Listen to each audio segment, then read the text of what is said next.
Hi, my name is Attorney Walter Rudolph Hnot III. I'm with Disability Resolution PA. We're going to be doing a series of videos at this point, and they are I'm just going to read it to make it easy for myself.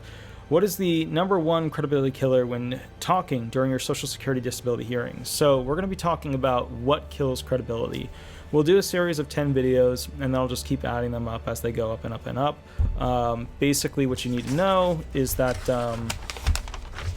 throughout the process of this, you should have a better understanding of what not to do whilst sticking your foot in your face, in your mouth during the hearing. So let's go ahead and begin with the first one, and then I guess I'll have to go grab a pen or I'll just put it on my iPhone as we keep going through it.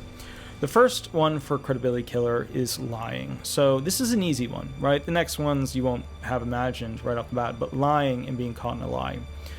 So the most classic lie that we see when it comes to killing credibility is lying pertaining to drugs at the Social Security disability hearing, where you're in front of the administrative law judge. And one of the things you need to do if you have an attorney is ask your attorney when the last time in your record you had drugs in your system, and you can see it in the F folder medically.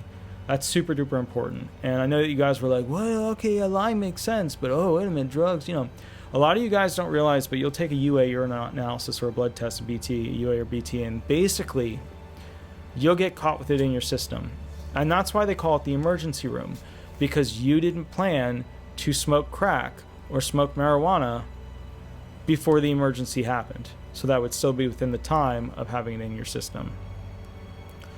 Okay, so basically, what does this mean? It means that you'll be sitting there telling the judge this beautiful, operatic, flowery story about how you no longer want to utilize drugs. And that's great, right? I hope you would actually stick with that after the hearing, but who knows if you will. And what happens is you basically say, okay, what was the last time you utilized drugs? Oh, it's been 2 years ago. And then a year ago, just giving you simple timelines, there's an example of, basically crack cocaine as a presumptive positive in your blood test or urine analysis.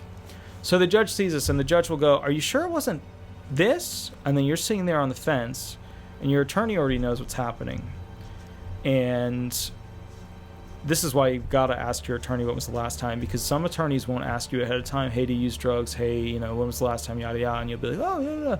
This is why you need to work on testimony shaping, because boy, oh boy, then the judge is going to dig in. And for 15 minutes, the judge is just going to go through question after question about, well, what was happening a year ago to cause you to use drugs? And you're like, oh, I didn't use drugs then. Oh, I see a report here that shows that you had a presumptive positive at, just make up whatever hospital name you want, Dragon Hospital. And it was a terrible hospital name. And basically, can you tell me a little bit what caused you to do that? Now, the idiots will say, it's wrong. That's wrong. That's wrong, right? Because your name, identification number, all that stuff is on that doc, straight from a test from a machine. So the idiots, that's what they do. They go, no, it's wrong. That's not correct. That's wrong. The next level up from those guys, which we'll call the, average intelligence people, I guess, the intelligence is average at that point, would be those who would say, memory issue. It's possible. It's really possible. I was going through a hard time there. Really, really possible. ... And then the above average individuals who are basically and keep in mind, when I tell you this is not to applaud their behavior. This should not be applauded. Lying to a judge or misleading the judge is just horrible. It's horrible because it screws up the baseline system that we're supposed to use for those individuals who truly deserve disability benefits. Now, I'm not saying that a person who has utilized drugs in the past should not get disability benefits. I'm not saying that. Everybody makes mistakes. Everybody makes mistakes. But what I am saying is you shouldn't lie to a judge. That's horrific, horrible, super bad, and they're going to know when you're lying anyways because they see people all day long. So you can try it, but it's not going to work.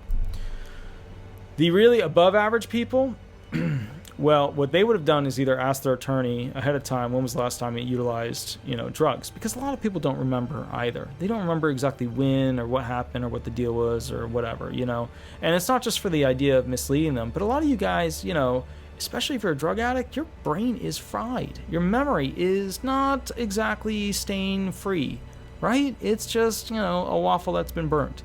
So the problem is, you don't know. You don't know. You don't know when the last time you used drugs was. You might know within the past 2 months, maybe 3 months, but you don't know if you used them a year ago. So the above average people say, well, what happened was, and here's the slickety-do, the drugs were laced into something that I was, utilizing. Like I might have a marijuana card and it was laced into the marijuana. Or I might have a pill and it was laced into the pill or whatever. And then that drug will show up with that thing and then boom, boom, boom. Then comes the questions of, well, how did you get the pain pills? Oh, I bought them off a friend. Well, why were you using the pain pills? Because I had pain and I can't afford them from the regular doctor. Now, look, here's the overarching argument of this whole thing, right? The overall thing.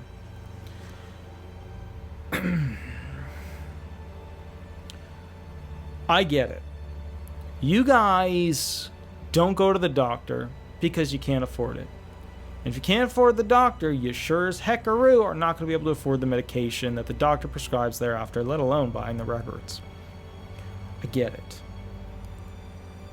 Now, with that said, the argument becomes what's cheaper, the narcotics or the medication. Narcotics. Here's the problem, guys. When you buy that hit of crack, it's like $20 for something cheap. But when you buy your medication, it might be $40 for a month's supply, maybe $60, maybe $100. But either way, one hit of crack for that one night is not equatable to a month's supply of medication. And that's what happens. In the judge's heart and eyes, they usually look at the claimant and they say to themselves, well, we've got a liar on our hands. That's step one of the analysis. Step two of the analysis is they're obviously not trying to get better. Now, you can argue, and this is kind of the classic because I've seen a lot of this stuff at this point, so it's what it is. You can argue that you can't be around other people, and the only medical facilities that are there have lots of people that are there, and due to your impairments of personality disorder and anxiety, being around other individuals causes you extreme panic attacks. You can claim that this is an easier methodology for obtaining relief, but you can't argue that it's cheaper unless you have some other factors that make the medication extremely expensive or make it extremely difficult for you to obtain it. So, I could go on and do the chessboard back and forth between the white pieces and the black pieces and the white pieces and the black pieces, back and forth, back and forth, back and forth. Or if it's a really nice board, you'd have like maple pieces and you'd have like rosewood pieces, or you'd have ebony pieces, which are like, I actually really like chessboards when they're like ornately carved with abalone and things like that. Absolutely love them. Or just really tight-fitting, like woodwork, gorgeous, fit and finish, gorgeous. I don't know what it is about wood. I've just always loved wood. I've loved guitars. Wood. Some wood is like artwork. You ever looked back at some of these guitars? That's artwork. It's like nature's finest artwork. Other than, of course, everything else out there. I mean, the view of the water, nature is just. As I get older, I'm just falling more and more in love with beauty that can be found outside, or by chopping a tree down and making a guitar out of it, which is horrible. Nice. So, we're going to change topics now. With that said, lying about drugs is tricky. You're not going to get out of it unscathed. Okay? Ask your attorney when the last time was that you have drugs on the record. All right? Thank you so much. I will catch you a little bit later. Attorney Walter Hnot, if you want the most up-to-date information or a specific video made about a topic that you like, that's fine. I will not hate you for it. Shoot me an email, give me a call, and we'll go from there. Thanks so much. Bye-bye.